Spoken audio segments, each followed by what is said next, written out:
அரசியல் ஆயிரம் நேர்களுக்கு வாழ்த்துக்கள். தேமுதிகவில் திடீர் ஒரு மாற்றம் ஏற்பட்டிருக்கு. கூட்டணி டைவெர்ட் ஆகி அதிமுக கூட்டணியில் இருந்த தேமுதிக திமுகவில் இணைகிறதுக்கு புதிய அரசியல் நகர்வை நகர்த்திட்டாங்க. அதுக்கு அடித்தளமாக பிரேமலதா விஜயகாந்த் அவர்களுடைய பேச்சு நடவடிக்கை எல்லாமே மாறி வருது. பெரும்பாலான தேமுதிக தொண்டர்கள் அதிமுக மேலே கடும் கோபமாக இருக்கிறாங்க. இந்த கோபத்துக்கு காரணம், கடந்த கூட்டணியும் போது தேமுதிகவுக்கு ராஜ்யசபா பதவியை தர்றதா சொன்ன அதிமுக தலைமை யார் சொன்னது, எப்போ சொன்னோம், இதெல்லாம் பேசாதீங்க அப்படின்னு சொல்லி அந்த அதிமுகவுடைய பொதுச் செயலாளர் எடப்பாடி பழனிசாமி அவர்கள் ப்ரெஸ் மீட்டில் சொன்னதை கேட்ட உடனே அந்த தேமுதிக தொண்டர்கள் கொதித்து எழுந்துட்டாங்க. என்ன இப்படி சொல்லிட்டு ஏமாற்றிட்டாங்களேண்டு. தேமுதிக தன்னுடைய பெயரை நிலைநிறுத்தணும்னா ஏதாவது ஒரு பொறுப்பு பதவியில் இருந்தால் மட்டும்தான் இனி அரசியல் செய்ய முடியும். அப்படிப்பட்ட சூழ்நிலையில் வரக்கூடிய 2026 சட்டமன்ற தேர்தலில் அதிமுக நம்மளை பழி வாங்கின மாதிரி ராஜ்யசபா சீட்டு தர மறுத்துட்டதுனால நிச்சயமாக அதுக்கு சரியான ஒரு பாடம் புகட்டணும். அப்படி பாடம் புகட்டுறது என்னென்னா, நாம் தேமுதிக அதிமுகவில் இணைஞ்சால் அது அதிமுகவுக்கு ப்ளஸ் பாயிண்ட்டு. அதே சமயம் தேமுதிக அதை விட்டு விலகிட்டால் அது தேமுதிகவுக்கு ப்ளஸ் பாயிண்ட்டு. காரணம், அதிமுகவிலேருந்து ஒரு செங்கலை உருவிட்டோங்கிற ஒரு நம்பிக்கையும் ஒரு தைரியமும் திராவிட முன்னேற்ற கழகத்துக்கு வந்துடும்.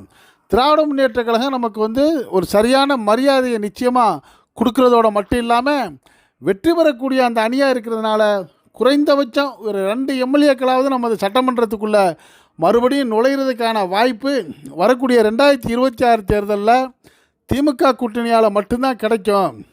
நாம் இந்த திமுக கூட்டணியில் இருக்கக்கூடிய கட்சிகள்லாம் மிக ஸ்ட்ராங்காக ஒன்றோட ஒன்று இணைஞ்சு பிணைஞ்சு, அதாவது ஃபெவிக்கால் மாதிரி போட்டு ஒட்டுன மாதிரி இருக்கிறப்ப யாரும் அதை விட்டு விலகி வரப்போகிறதில்ல. அப்படிப்பட்ட பலமான கூட்டணியில் நம்ம போய் இணைகிறதே பெரிய விஷயம். அப்படி இணைகிறதுக்கு வழிகாட்டிய எடப்பாடி பழனிசாமி அவர்களுக்கு நம்ம நன்றி சொல்லணும்னு சொல்லி அந்த பிரேமலதா விஜயகாந்த் தனது கட்சி முக்கிய நிர்வாகிகள்கிட்ட பேசுகிறதாகவும், இந்த கருத்துக்கு எல்லாரும் ஆதரவு காட்டினதோடு மட்டும் இல்லாமல் கட்சியுடைய தலைவி அவர்களுக்கு பச்சை கொடி காமிச்சிருக்கிறாங்க. இப்போ தேமுதிகவுடைய பொதுச் செயலாளர் பிரேமலதா விஜயகாந்த் அவர்கள் 2026 சட்டமன்ற தேர்தலில் 99.99% திமுகவுடன் தான் நம்ம கூட்டணி சேர போகிறோம். அதனால் இனிமேல் நீங்கள் திமுகவை விமர்சனம் பண்ணுறதை குறைச்சிக்கங்க, திமுகவுக்கு ஆதரவாக நம்ம செயல்படணுங்கிற மாதிரி ஒரு அதிகார அறிவிப்பு இல்லாத ஒரு அறிவிப்பை அவங்க வெளியிட்டதாகவும், இதை கேட்டு தேமுதிக தொண்டர்களும் தலைவர்களும் குஷியாக இருக்கிறதாகவும் செய்தி வருது. ஆக வரக்கூடிய 2026 சட்டமன்ற தேர்தலில் திமுகவுடைய கூட்டணி மேலும் பலம் பெறக்கூடிய இந்த சூழ்நிலையை பார்த்து அதிமுகவை விட பாரதிய ஜனதா கதிகலங்கி இருக்கிறதா செய்தி வருது. இது பற்றிய உங்களுடைய கருத்துக்களை நீங்கள் இந்த கமெண்ட் பாக்ஸில் கமெண்ட்ஸ் பண்ணுங்கள்.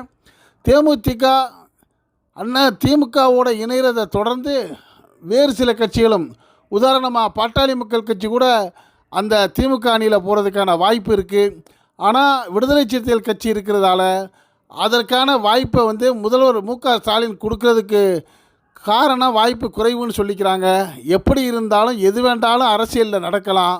ஆக வரக்கூடிய தேர்தலில் அந்த வெற்றி கூட்டணி திமுக கூட்டணிங்கிற மாதிரி பரவலாக கருத்து பேசப்படுறதை பற்றிய உங்களுடைய கருத்துக்களை நீங்கள் இந்த கமெண்ட் பாக்ஸில் கமெண்ட்ஸ் பண்ணுங்கள். இந்த செய்தி பிடிச்சிருந்தா இதுக்கு ஒரு லைக் கொடுங்க. இதே போன்ற அரசியல் செய்திகள் உள்ளபடி உடனுக்குடன் உங்களுக்கு சேர இதுவரை நம்ம அரசியல் ஆயிரம் சேனலுக்கு சப்ஸ்கிரைப் பண்ணாதவங்க சப்ஸ்கிரைப் பண்ணுங்கள். மறக்காமல் பக்கத்தில் இருக்க பெல் ஐக்கானை கிளிக் பண்ணுங்கள். அப்போ தான் நம்ம போடக்கூடிய ஒவ்வொரு செய்திகளும் உங்களுக்கு நோட்டிஃபிகேஷன் காட்டும். நீங்கள் விரும்பியதை பார்க்கலாம். என்றும் இணைந்திருப்போம். நன்றி, வாழ்த்துக்கள்.